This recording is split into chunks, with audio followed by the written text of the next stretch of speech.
اعوذ باللہ من الشیطان الرجیم، بسم اللہ الرحمن الرحیم۔ السلام علیکم ناظرین، الفتح ٹور اینڈ ٹریولز کی اس ویڈیو سیریز میں میں آپ کا سب کا استقبال کرتا ہوں۔ آپ عمرے کے لیے، حج کے لیے مکہ جاتے ہیں، مدینہ جاتے ہیں۔ مدینہ منورہ کی جو سرزمین ہے اس کا ذرہ ذرہ اللہ کا شکر ادا کرتا ہے کہ رسول پاک صلی اللہ علیہ وسلم کے قدم مبارک جو ہیں اس زمین پہ پڑے۔ انہوں نے اپنے زندگی کا ایک بہت اہم حصہ اس جگہ پہ گزارا۔ اپنے مبارک ہاتھوں سے انہوں نے مسجد نبوی کی تعمیر کری، اس کو بنایا، وہاں رہے۔ اسی مسجد نبوی میں ایک خاص حصہ ہے جسے جنت کی کیاری یا ریاض الجنہ بھی کہا جاتا ہے۔ حدیث میں ابو ہریرہ رضی اللہ عنہ سے روایت ہے کہ حضور صلی اللہ علیہ وسلم نے انہیں ارشاد فرمایا کہ جو ان کے ممبر اور ان کے جو گھر ہے اس کے بیچ کا جو ٹکڑا ہے وہ جنت کے باغوں میں سے ایک باغ ہے۔ وہاں پہ نماز پڑھنے کی یہ فضیلت ہے کہ آپ جنت میں نماز پڑھ رہے ہیں، آپ نے اپنی جنت میں جو ہے نماز پڑھی ہے۔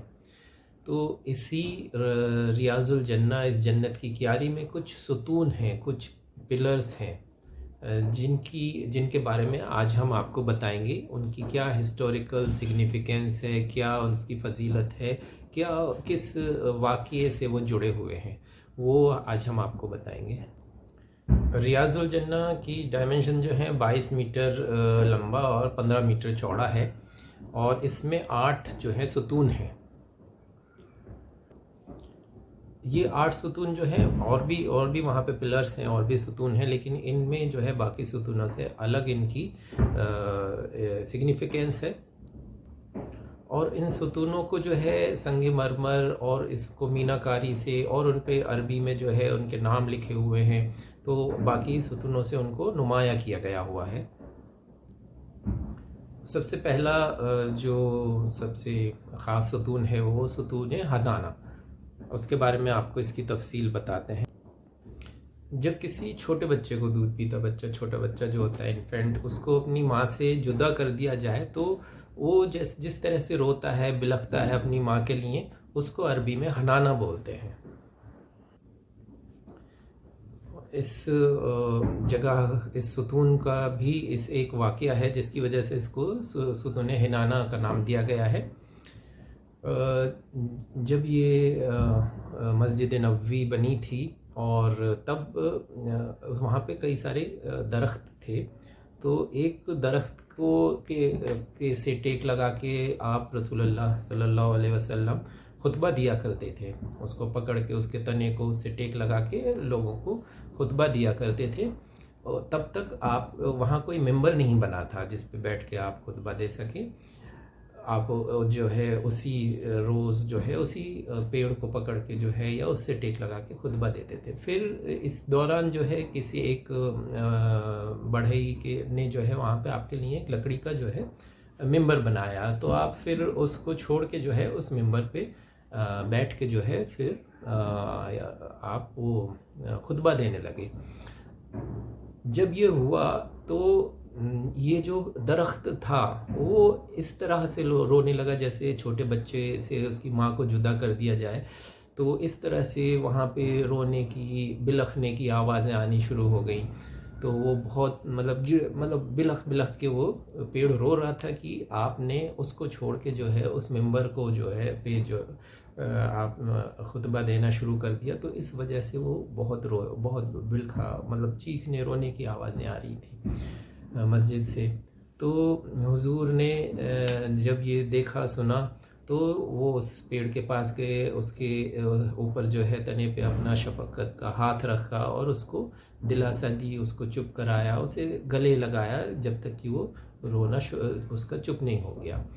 جب وہ جو ہے اس کو درخت کو سکون ملا، چپ ہو گیا، تب جو ہے اس نے وہاں سے آواز آنی بند ہو گئی۔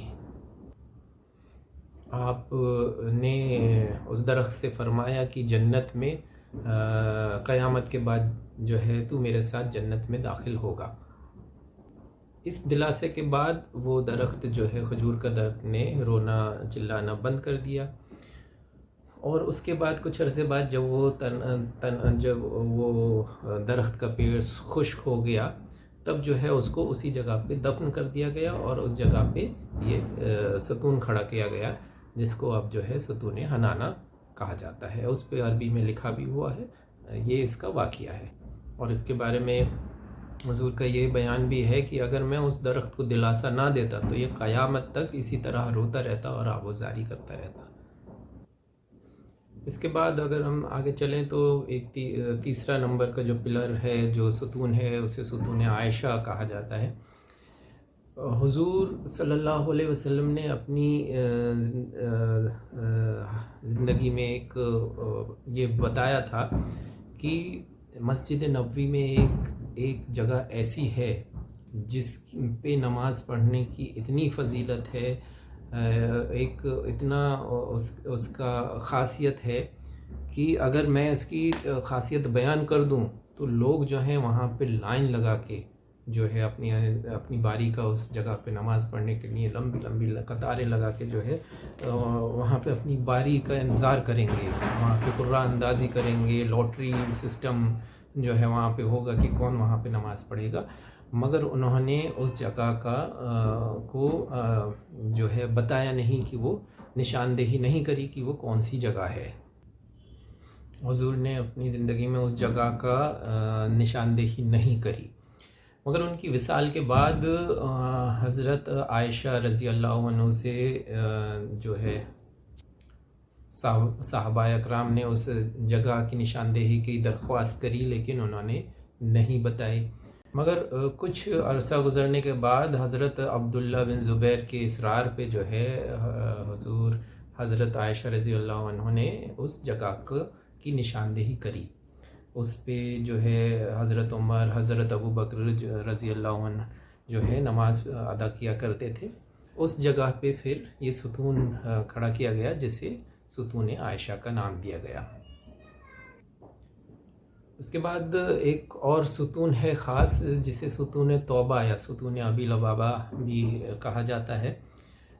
اس کا واقعہ یہ ہے کہ جب مسلمان مکہ سے مدینہ ہجرت کر کے آئے تو مدینہ میں اس وقت کافی تعداد تھی یہودیوں کی۔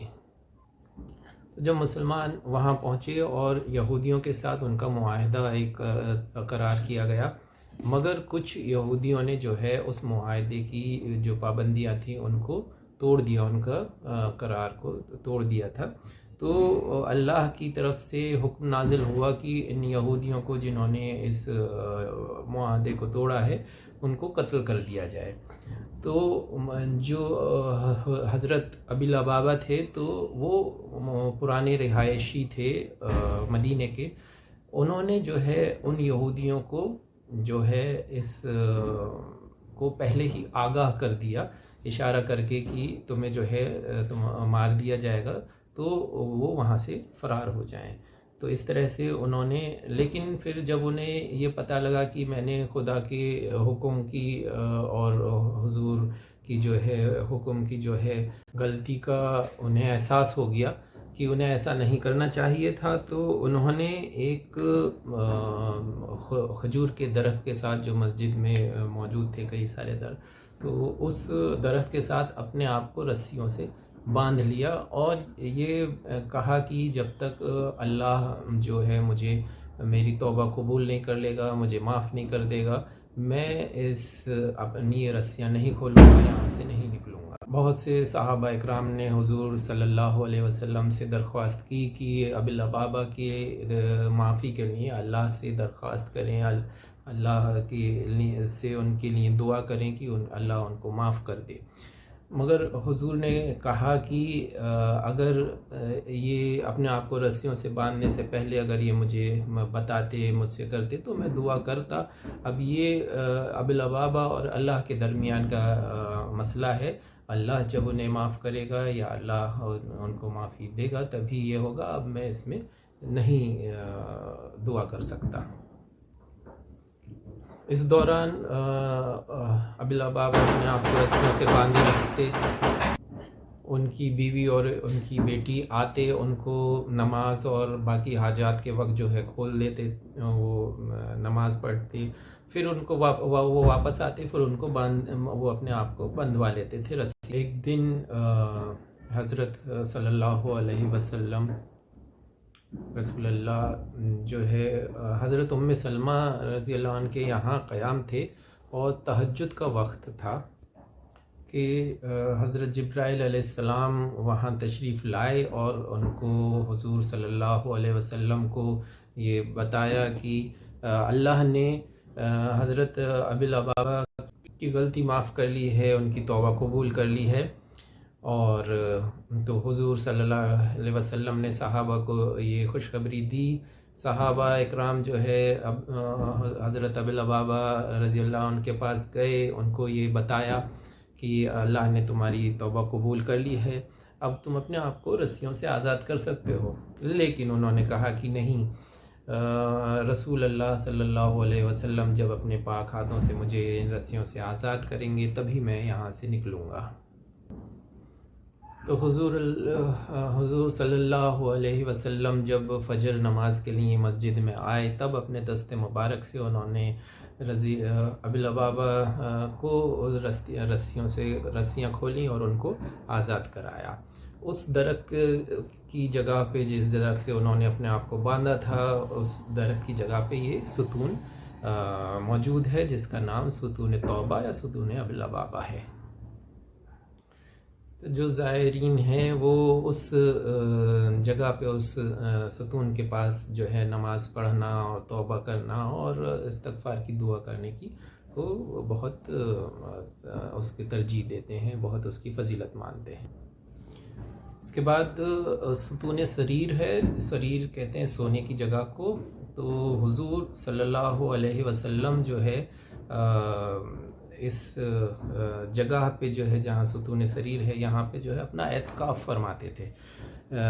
رمضان کے آخری 10 دنوں میں جہاں یہاں پہ اپنا اعتکاف یہاں پہ سوتے تھے، یہاں پہ اپنا ان کا بستر رہتا تھا اور یہاں پہ اعتکاف فرماتے تھے۔ یہاں پہ یہ جو ستون ہے اسے ستون سریر کہتے ہیں۔ اس کے بعد ایک ستون وفود، جہاں پہ جو باہر سے لوگ آتے تھے، غیر مسلم یا اور لوگ آتے تھے، اور حضور سے جو ہے حضور وہاں پہ ان سے ملاقات فرماتے تھے، تو وہ جگہ جو ہے وہاں پہ جو ستون ہے وہ ستون وفود ہے۔ اس کے بعد ایک اور ستون ہے جسے ستون علی یا ستون مہرس یا حرس کہا جاتا ہے۔ حرس کے معنی ہے نظر رکھنا۔ حضرت علی رضی اللہ عنہ جو ہے یہاں پہ بیٹھا کرتے تھے اور نظر رکھتے تھے، ایک طرح سے گیٹ کیپر کی طرح، اور باقی مطلب کہ حضور ادھر سے جاتے تھے تو وہ وہاں پہ ایک طرح سے ایک پروٹیکٹر کی طرح ایک نظر رکھتے تھے وہاں پہ، اور اس جگہ کا نام جو ہے ستون علی ہے۔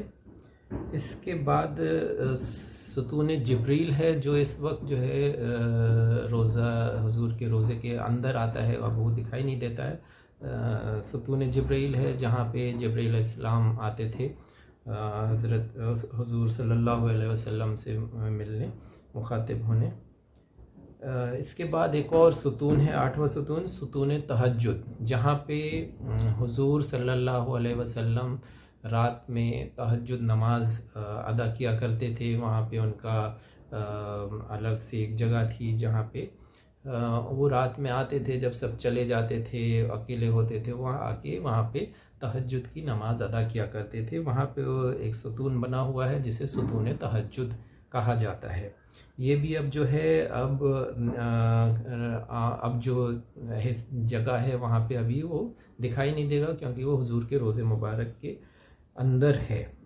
تو آپ یہاں کی زیارت کریں تو آپ جب زیارت کریں گے آپ کو ان سب چیزوں کے بارے میں پتہ ہوگا، ان کی فضیلت کے بارے میں پتہ ہوگا. آپ یہاں پہ ان سب چیزوں، جب وہاں نماز پڑھیں، یہ سب چیزیں یاد کریں کہ یہاں کیا کیا ہوا تھا، کیا واقعات تھے، ان کی کیا اہمیت ہے. تو وہ واقعی میں پھر آپ کو وہاں پہ نماز کا جو ہے آپ مطلب اور من کرے گا کہ آپ وہاں پہ جائیں، دیکھیں ان کو، ان کی فضیلت کو، ان کی اہمیت کو جانیں. اللہ جو ہے ہم سب کو اپنے گھر کی زیارت، مسجد نبوی کی زیارت، بیت المقدس کی زیارت کا موقع نصیب فرمائے. ان سب چیزوں کو دیکھنے کا، ان جہاں پہ یہ واقعات ہوئے ہیں ان سب کو دیکھنے کا موقع نصیب فرمائے. آمین. انشاءاللہ اگلے ویڈیو میں اور ایسی جانکاری کے ساتھ ہم آپ کے ساتھ حاصل ہوں گے. ہم سے اگر کوئی غلطی ہوئی ہو تو ہمیں اللہ سے معافی کی درخواست ہے. انشاءاللہ اور ویڈیو کے ساتھ ہم آپ کے سامنے حاضر ہوں گے. تب تک کے لیے اپنا خیال رکھیں. اللہ حافظ.